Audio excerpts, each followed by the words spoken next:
What is up, Randall? John. This music being live streamed. Got it. Okay, Jonathan. John and Jonathan. What is up? What is happening? Happy Sunday.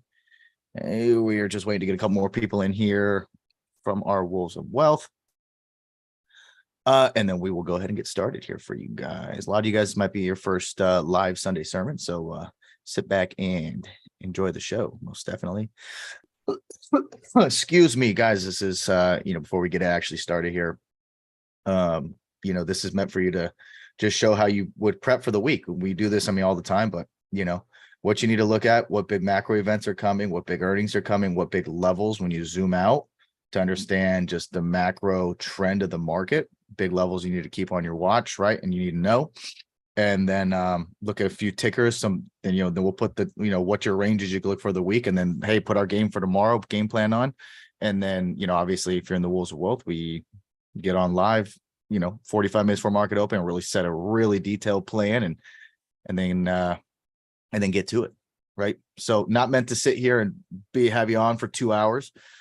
Just get you in, get you out, get you what you need, and send you on the rest of your evening. But Master Chuck, Jonathan Hart, M. Gaines, Kelly, what is up, guys? See you guys typing in the chat. Appreciate it.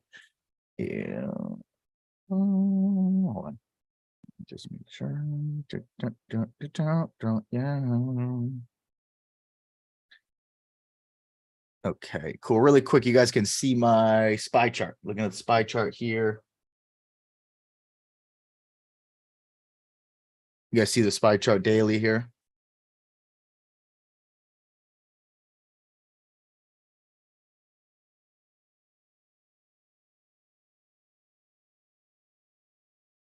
Looks like a yes. All right, cool. All right. Okay. Oh, getting a couple more people in here. One sec. Admit on. We got it. You got it. We got it.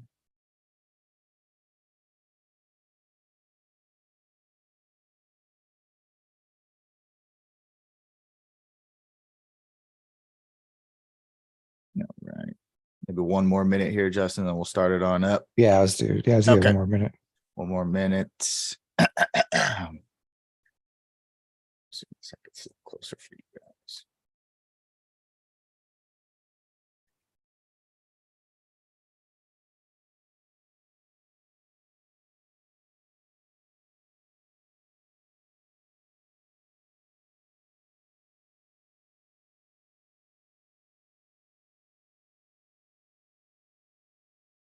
So, all right, guys, give it a couple minutes and let's give it one more minute. Make sure everybody can pile in here, and then we'll go ahead and get started for you guys.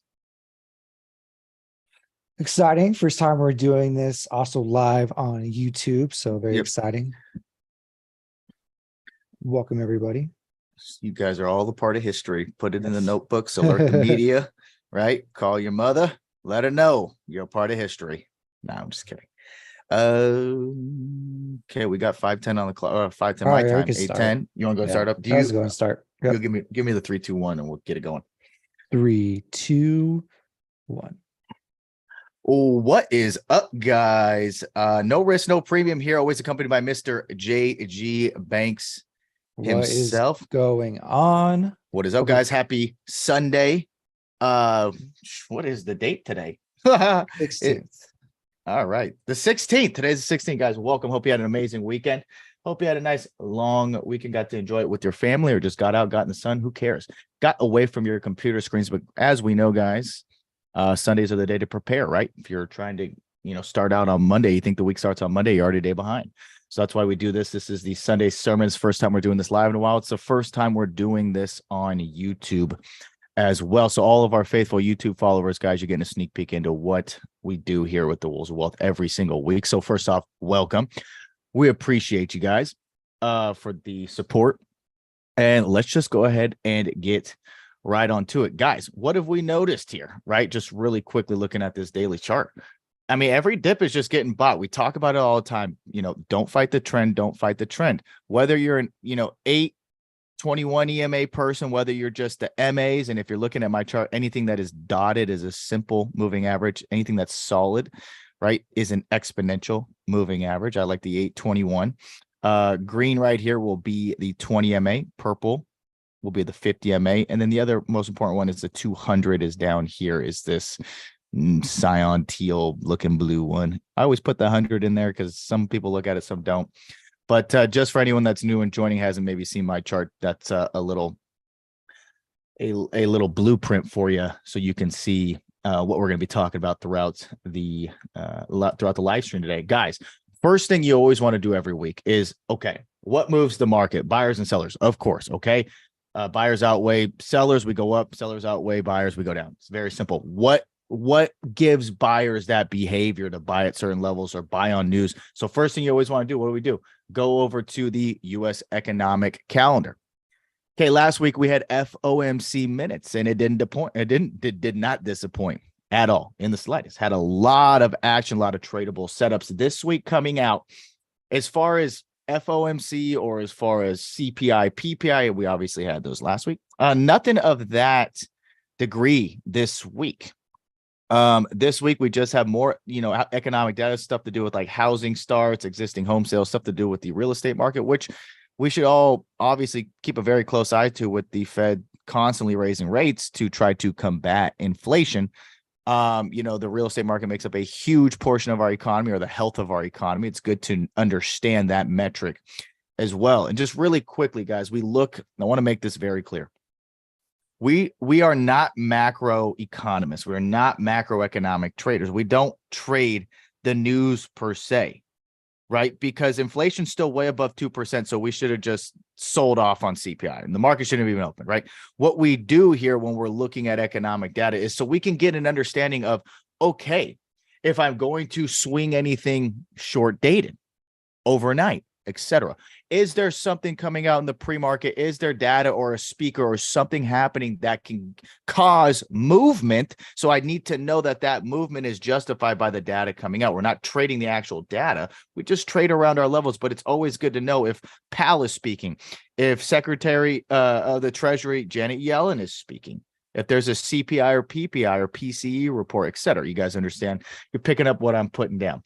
So this week, like I said, it's a little more tame. It's none of those really price focused. We had those last week, and really quickly, why those are always going to be important is because we need to understand how the Fed funds rate and what they do to raise and lower rates or pause rates, possibly how it would affect the macroeconomics of the market and investors as a whole, because truly the market is driven off of if people are truly buying more than they're selling, or if they're selling more than they're buying. Okay, at the end of the day, always keep it simple. And this week, nothing price related. Okay, nothing price related. So what do we look at outside of anything price related for economic data? We look at jobless claims. Okay, jobless, because the Fed will raise rates or lower rates or pause rates based on, are things more expensive for the consumer or producers? And how is the jobs market doing? So starting out, let's just start on Monday. Empire State Manufacturing Home Builders Confidence Index. Then we have Barkin speaking. So in the morning, these are obviously the Empire State Manufacturing. It's 8:30 a.m. That's an hour before market open. Home Builder Confidence Index comes 30 minutes into market open. So if you like to trade the open, know that right there at 10 a.m., we could have some sort of wick down, wick up, or some sort of volatility happen. So like I said, if you're anything short dated, you do not want to not know that is coming. On to Tuesday, housing starts, building permits. I like the building permits data. Why? Because builders or anything construction related shows health of an economy. If we're building more or people are applying for more permits, that means expansion. That means companies are still trying to grow. They're investing in themselves. That's definitely a possibility of being a sign of confidence in the market, or just confidence in the economy that companies still want to invest and grow in themselves. Then you got Bauman speaking. So you see Barkin here speaking, Bauman speaking. You know that is when headline bombs, I like to call them. If you're in the Wolves of Wealth, I'm always saying, hey, someone's speaking, look out for these headline bombs. They could say something overly dovish or overly bearish, and we could get some wick down, wick up, stop loss rates, whatever the fuck you want to call them, liquidity grabs. So you can expect those to have a possibility of happening. Then on to Wednesday, you got the Beige Book. Williams speaks, but it's after market close. So not too much to look forward on Wednesday. I think the big thing that everybody was always going to have their eye on is going to be here, continuing jobless claims, initial jobless claims as well. Why? You would think everybody thinks if jobless claims come in hot, meaning more people are unemployed, then the Fed raising rates is working. There's a possibility they can either lower them or pause them in the near future or sooner than people are anticipating. Okay. There's your little thought behind the jobless claims. So that'll come out pre-market Thursday. So that'll be more of the biggest pre-market data we'll have this week. I'll be looking at, I like to see existing home sales, like I just touched on earlier with the real estate market, and helping it understand just the health of our economy. Then we have leading economic indicators. So those are 30 minutes into market open. And then you got all these goddamn idiots coming in here. And you guys know I like to joke around and call them idiots, but they come out and speak. I think the only Fed president that should be speaking is the federal chair, and that's Mr. Jerome Powell himself. And he's the one who you should just really be listening to, right? But when these guys all get this platform to speak, they can obviously move the market. They have overly dovish or bearish comments. And we have 3 of them during the market open. So you'll want to pay attention to that on Thursday. Big day. Jobless data in the morning. Okay, then we have 4 of these speakers, one being after market close. On to Friday, normal Friday data, all after market open. You've got the U.S. Flash services and manufacturing PMI, likely a confidence index in there as well. Sometimes Market Watch doesn't show it, but look for it to update it before the week ends. What else can move the market, guys? Really simple. Any earnings coming out. This week, we finally have our Q1 earnings are going to be kicking off for a lot of the big tech names. Last Friday, we did have a slew of banks reporting in the morning. We do have a couple more big banks this week. We should talk about. Charles Schwab is on the 17th. Bank of America is on the 18th. Kicking off the blue chip or the big tech names, you've got Tesla, okay, coming in on the 19th. Okay, I believe Netflix is the day before. Okay, on the 18th, that's really going to be the big, that'll be the big names you want to watch for this week. Johnson & Johnson, that's a pharma name. Anyone trades the healthcare industry, you'll want to know that. But, you know, Amazon and Apple are going to be in the following weeks to come. So look for possible buying or pumping into these big dates of the earnings that come out, right? Or even selling. Just understand movement that could be happening in this time. But for this week, really just looking at Tesla and Netflix for the tech names. Obviously, the banks, you've got Schwab and Bank of America, Johnson & Johnson, and my healthcare people out there. You'll want to look on the 18th as well. All right, guys, long awaited, onto the charts. First thing you should always do when you get to the charts, I'm going to start with SPY here. Okay, cash ETF at the S&P 500. Zoom out to the monthly chart. Okay, zoom out to the monthly. What everybody should be noticing, okay, is what? Look how massive this 412 to, I mean, really 416, but this anything between 412 and 416, we spent, right, how many months above it, back testing into it here. We could see it. Look at all these long wicks down. Then when we got under it, it also happened to be this 20 SMA. It's a green dotted line here. Okay, or the 21 EMA is this red solid line, but you can see we've gotten under it. Since we've bounced off it and gotten under it, we have not gotten back above it. So to close this month out, you'll want to, anyone will really see here. Look, really any close above 416 to 420 on this monthly chart, that's a bullish setup. I mean, look, we basically doing a major we did a demand to supply flip. Now we could be doing a supply to demand flip. That's a possibility. You have to know that anything of a monthly close above this 20 MA would likely open up the door to 430. Okay, 430. Now, if we just go to the weekly chart here, making our way down, look at this huge balance we've been in since basically last year. We're in April now, right? We have just been bouncing around this area for quite some time. So if you've made it through this last year as a trader, you've done pretty damn well. This has been a very trick and tough market to have to navigate. You have to be very, very strategic, very disciplined, but only taking trades at your levels. Okay, at your levels. I think it's we've had many higher lows here, right? Many higher lows since we bottomed out at 350. Okay, so the trend is most definitely up. Okay, most definitely up. All right, going down to the daily chart now. Okay, what do we want to understand? We want to understand this. How big are these levels that are above us that we are approaching right now? Okay, they're huge. They're huge. This 416.50 to, 418. I mean, this is a major level. Since we dropped out of the zone up here, I mean, we have fallen and haven't gotten really close to that high since. Okay. And there is a very nice gap there as well.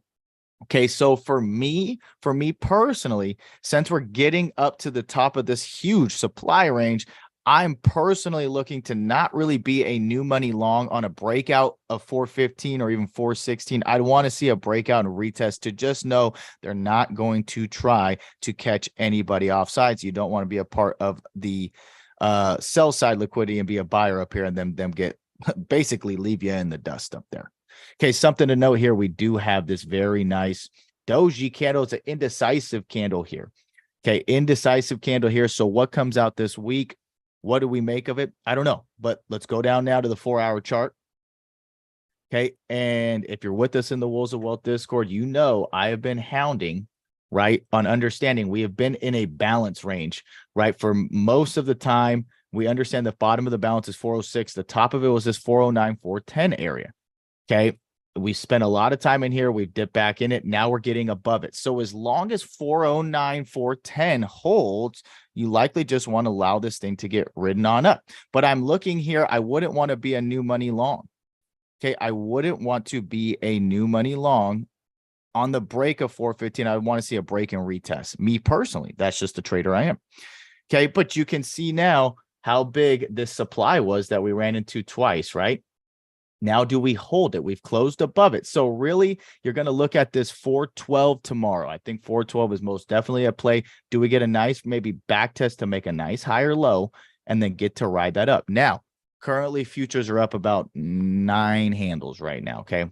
We can completely sell off and open up red. I have no idea what's going to happen until the morning, but you better have this 412 level mark because it was such a significant level. Look for that possible breakout and retest to that area too. And you can see how big 415 to 416.50 is. I initially would probably look at maybe an initial reaction of a short there. Okay, of a short there. Now break and hold and consolidate and have acceptance of that level, then you can be that long to ride it on up. But biggest levels to the upside, 415, then 416.50 to 67. I mean, it's not perfect, but have that general area marked on your chart. Okay, now downside underneath 412, you would want to target that Friday low, which is about 410. Okay, back underneath 409, I would use that as my pivot. If we get underneath 409 and create lower highs, you're going to want to target now the bottom of the range. Okay, bottom of the balance. Maybe go test for more liquidity down at 406. So big levels to watch for specifically tomorrow. You're going to have 415 above, 412, okay, 410. 409 is going to be your pivot. Break and hold below that. You target the lower side of the range at about 406. Okay, now if for some reason this week we break below the 406, you'll want to target where? I think 404 is a good level to see a bounce, but I really like 401.50 area where we know we had major supply. Okay, then we had a break of the supply and a back test here at this 401.50 to 402. So those are the levels I'd be looking for to the downside underneath 404 and 401.50, 402. Okay, for some reason, guys, we go ripper goddamn magoo, okay, and get above basically 418. Look how huge these levels are above as well. We have 2 gaps to possibly play. First gap will take us to 421. Above there, you target 425, and it open up the door to 428, then 430. Okay, any of my ES traders out there, futures traders, let's take a look at some levels for tomorrow. Is basically, this is the index of the S&P 500. SPY is the cash ETF. But you can see here, what? Let's just go down to this 4-hour. It's a little bit easier to see that balance that we were in. Okay, we understand this balance that we were in right here. Okay, now we broke up out of the balance and we back tested it and now ripped higher. Okay, so really this 41.42 to 41.36 area, okay, is the top of the balance and the pivot. I would think if we break below the 41.36 area, we'd likely test the 4100 area. Underneath 4100, we are pretty much opening the door to where? This 40.60. If you remember on the SPY chart, we had huge supply. Now we had a back test of this area down here. So I look for a possible bounce underneath 4,100. We drop another good amount to 40.60. Okay, where I look to definitely take the bounce there. Just zooming out again here on this daily chart to see how big these levels are that we are at. Okay. Really, you don't want to be a new money long unless we break and hold above really 42.08, make some nice higher lows. That is going to open up all the way up here to, first off, I mean, first you could look at 40.60, but I think 40.80 ultimately gets opened up for a possibility. Underneath 4,100, you're going to target 40.60. Okay. So guys, very straightforward stuff for this week. Understand the macro. We are at major levels to the upside. We need confirmation and acceptance of those levels to have this nice trend to continue up. Hopefully you guys understood that. Hopefully that was straightforward, and those levels hopefully can play out for you guys. If you're in the Zoom call with us, guys, give me a thumbs up, or just let me know, hey, this guy's not full of shit and he's telling me what I need to know. After that, guys, let's go ahead and we'll move on. We got thumbs up, thumbs up. Thanks, Adam. Thanks, John B. Appreciate it. Jared, Calvin, Aaron, appreciate you guys. King, Copa, appreciate you. All good. Okay, straightforward stuff here, guys. Now we'll move on. Justin, Mr. JG Banks, he's got a few other tickers. You guys know me. I like to trade SPX. I trade futures with ES. I'll trade SPY with you guys on the option side. Justin's really good at the other names. A lot of the names are either in the NASDAQ or in the S&P. So Justin, without further ado, brother, let me stop my share. I think let's go ahead and screen share. You can got you. Yeah, like how we do it in the morning. Okay, you could do it. Yes, sir. Everybody see Justin's screen here real quick. I just want to make sure we didn't lose anybody. Or I don't know, where's the chat? Where'd it go? Oh, got it. Yep, Cool. looks like we're all going transition. Yeah, all good. All right, cool. Yes, go ahead, Justin. Awesome. So the first name, we love to trade AMD. So going into this week, we saw AMD relatively weak. Pretty much looks like a big bull flag coming down. What happens this week? The first thing I'm going to be looking at is entering into this nice demand zone. I'll be looking around 90, all the way down to 88 levels. So I'll be looking all the way down to get filled around 88, all the way to 90, somewhere in the zone. I do like this 89 level the most. But anywhere in this zone, I will be looking for a nice back test and bounce for us on AMD. I don't really like it to go short this week, but I do like it for a nice bounce. As we know, what do stocks do? Well, they break out and they come back and they retest, right? And when they break out and retest, we usually see some sort of nice bounce out of that. It is a strong name, even though it has had some weakness. AMD is still pretty strong compared to what the market is doing. So looking for this back test around 88 to 90. 89 is going to be my golden number, though, for this back test. If I decide to get long, I really want to see it break and hold. As we could see, we had this nice support turn into resistance, guys. So as we know, supports will turn into resistance. Resistance will turn into supports. Supply turns into demand, and demand turns into supply. So in this instance, we had a very nice support here on AMD turn into resistance. So I really want to see a break and hold around 92.90 this week on AMD, and I'll look to get long. So if we can break back above this major support, turn resistance, I will look to get long here on AMD. So two ways, guys. Again, looking for this nice demand area around 88 to 90 to hold. 89 is my golden number for a nice bounce. Also looking, if we do get strong straight out of the week, I am looking around 92.90 to break and hold to get long as well. So two options for you. Not really looking to short this stock. Moving on to a Meta this week. Absolutely crushed this last week in the Wolves. We took this break and hold of 217 that day. Ascending triangle, guys. So if you guys don't know, I'll go ahead and show you this pattern. You've probably seen it multiple times, but here it is, ascending triangle, right? A very bullish pattern that we had here on Meta last week. So if we take a look, burn that into your eyes. Boom, exactly what we had last week, ascending triangle. Is it forming again, right? Is it forming another ascending triangle this week? Pretty much seems like it's very bullish going into this week as well. I am looking for a nice break and hold around 222, 222, 20. If we break 222, I will be looking for around 224. Sorry. Let me go to the we got to zoom back here, guys. So once the 1 hour can't show you, I would suggest to go to the 4 hour or the daily to find your levels, since we have to zoom pretty far back. But once you break 222, I will be looking around this 224.30 area. As we can see, this was the last essentially high before we had all the drawdown to come all the way, right? There was the big sell-off to come all the way back up to where we are now.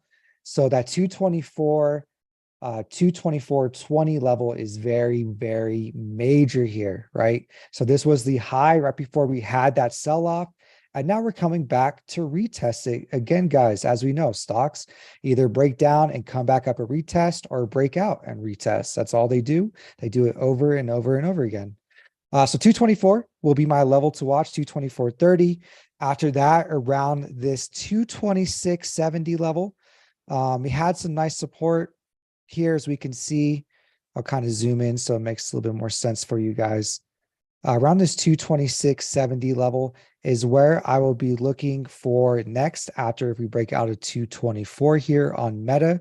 And then this nice round 230 level here will be my next one. We do have this nice little gap here, but we would enter into supply around this 230 level. So would be comfortable taking a short position once we get into this 230 to 234 level for a nice weekly short swing. So again, let me bring it down to the 1 hour. Nice breakout. We are looking bullish. Did we retest that 217 after the breakout? What you said we always do, right? Yeah, That was definitely another trade opportunity. The day after we had that 217 break. If you guys are in the Wolves of Wealth, you know that was pretty much the play everybody took. And then we talked about, look, if it broke out of there, great. It ran 4 points, 5 points, great. Then if you want to be patient, you could wait for the retest. Well, the retest came and then it ran and retraced the entire way, right? So patience, guys, patience. Always want to harp on that with you guys. Go ahead, Justin. Yeah, and you know, how do we know that the stock, that's a good point to bring up. How do we know that the stock is still bullish? Well, if we have a major level like we did here on Meta of 217, and yes, we had a nice big sell-off. I mean, from 222 all the way down to 217.50. That's about a 5-point sell-off in one day. You know, you would think, you know, most retail traders are like, oh, well, I'm going to go short here. But what level is it holding? It's holding this major level that we finally broke out of above the 217. So you would look to get long here as long as we hold above 217. So I know a lot of people like to short the hold. They think, oh, well, we're massively selling off. Let's keep shorting it. But what level do we come down to in retest? Like Chris said, right? This massive 217 level. And then we had a massive bounce back up to it. So looking into this week, I will be looking for a break and hold of that 222 level. And again, this is a pivot level. Just like this 217, we could easily come up to this 222 level again and have a nice little pullback and sell off again. But we are looking bullish in the meantime. I will be looking for at least 220, 221 to hold. If so, we'll be looking for this 222 to break into this 224.30 level. And then let's get over here and zoom all the way back to our levels again. So 224 and then 226.70, and then that 230 level would be my next levels. As we can see, why are these my levels? Well, these are major areas where we saw major action of either support or resistance, right? Major support, sell off, right? Big moves out of this 226.72 level. Support, again, major sell off of this 226 level. And then again, major resistance here at 230. So 224, 222, 224, 226, 227, 230 levels on Meta this week. Going on to the next one, everyone's favorite. People have been trying to get short on this one for, I don't know, 2 years now. I'm just kidding. Seems like it. Everyone wants to get short here on NVIDIA. So we are seeing some weakness now. Is this a head and shoulders? Potentially. But my levels that I'm watching for this week, this is a very either or stock. And what I mean about that either or, I mean, we're stuck in a range here, guys. So kind of a beautiful setup when we get into ranges, not really beautiful to trade intraday, but it does give us the opportunity to take nice big breaks out of the range, right? So I say either or because we could either break down from this range or we could break above out of this range. So that actually gives us a really nice setup going into this week. With zero bias, we'll just trade it. If it wants to go up, we'll trade it to the upside. If it wants to go down, we'll trade it to the downside. And my levels, let's go over the upside first. My levels, we had some nice resistance here around 269. 269, I mean, we could see it here. We had some support here, right? Support turn resistance. Again, understand support resistance, right? What is a major support? What is a major resistance? Well, if it's going to be super major, it's going to have multiple touches of resistance as well as multiple touches of support. And we have 269 here, exactly that. So my first level I want to see break is going to be this 269 level. If we can break this 269 level, I will look to long into this 270 level right here. Beyond that, I have this nice around 273 level up here. And beyond that, 275. So my big levels to watch to the upside are roughly 269, break and hold, 270, 273, and around 275 for the upside once we break out of this range. Now, if we do decide to continue the weakness, I will be looking for around this 262 level to break and hold. Essentially, that was Friday's low. We had a pretty big bounce off of it. But if we do come back down to it and get weak and we break and hold this 262 level, I will be looking for this test of around 260, 260.50, and then 258.50, and all the way down to around 255.50. So again, if we break and hold Friday's low, we'll be looking for a nice retest of around 260.50, 260.60, 258.50, which was essentially March 28th's low of the day, and then this 255.50 area here. So again, a great, nice either or going into this week. Either we play to the upside or we play to the downside. One of the things I do want to harp on for you guys is never come into the week with any bias, right? You can have your setups and you could, I guess essentially have some bias of which way you think the market's going to go, but don't sit there and try to take the trade with so much bias that you're not watching the price action. You're not looking what the chart is doing. And so you stay in a losing trade because you think it's going to go up or you think it's going to go down. Fuck that shit. Just play what is in front of you and trade what is in front of you, right? That's all you do. If it wants to go up, trade it to the upside. If it wants to go down, trade it to the downside. Keep it simple, right?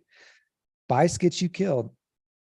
Going on to Google this week. Google had some nice little relative strength coming into this week. Are we in kind of a little ascending triangle? Wasn't as great as that Meta, but essentially kind of a little ascending triangle trying to set up here. If we do break and hold this 109.15 level, we could easily reject here and come back down. I would look for a bounce around 108 to hold. 108 to hold if we do have a nice pullback here. If not, I will be looking for this 109.15 level to break and hold. Beyond that, I'll be looking for 110 PT. And let's zoom all the way to the left because, guys, again, these stocks are coming back to beginning of the year, end of last year prices again, right? So we kind of have to zoom all the way back to last year prices. That's where we are at again. So let me kind of zoom back for you guys. Should be on the next one. I'm just going to go to the 4 hour. All right. So if we break and hold that 110 area, we have some nice supply here. I will be looking into this 111 essentially at 112. So pretty much taking it point by point because of the price action that occurred before. So I will be looking around 111 into 112. So if we do break that 109 area, taking it all the way back to almost a year ago at this point, 9 months ago, we'll be looking around this 111 to 112 area as well. So pretty much 109, 110, 111, and 112 will be my PTs to the upside here on Google if we stay strong. And again, we'll be looking if we do have a pullback here. I really want to see essentially 108 hold. So 108, and of course that 107 level down here, 107.50. So 107, 108 to the downside. We'll be looking for those to hold for a bounce here on Google. Break and hold 109. We'll be looking for 110, 111, 112 here on Google. Contracts move very well. Pretty good stock to trade. And last but not least, I am also looking here at a PayPal, right? So we're coming back in, creating a nice range here. We broke and held this high right here, which is showing me nice bullish strength so far. I will be looking to a break and hold of around 77. So going into this week, staying patient on PayPal, either we come back and reject the 77 level here on PayPal. We'll be looking to go short here, or we can break and hold 77. So pretty big level coming up here on PayPal. If we still hold above 76 and 76.50, we'll definitely look to go and retest the 77 level here on PayPal. Either we reject it again for a nice short position, or we break and hold for a nice long position. So 77 big level here. All these stocks that I gave you guys here today are very good for small accounts. Premiums are really cheap. They trade very well. So hope you guys enjoyed this. Going into this week, guys, practice good risk management. We're not here to hit home runs. We're not here to become a millionaire overnight. We're not here to become rich overnight, right? It is a marathon, not a sprint. If you can't prove to yourself that you can't be successful just trading one contract, you're not going to be successful trading 5 contracts. You're not going to be successful trading 10, 50, or 100, right? So for those who are new or those who are struggling, my advice to you is take 50 trades, 50 to 100 trades in a row, trading one contract. If you can do that and you're green and profitable after those 50 to 100 trades, perfect. Now you can move up to more contracts. But if you can't prove to yourself just trading one contract for 50 to 100 trades, then quit trying to oversize, right? Quit trying to make all this money now. I know a lot of you are working 9 to 5s.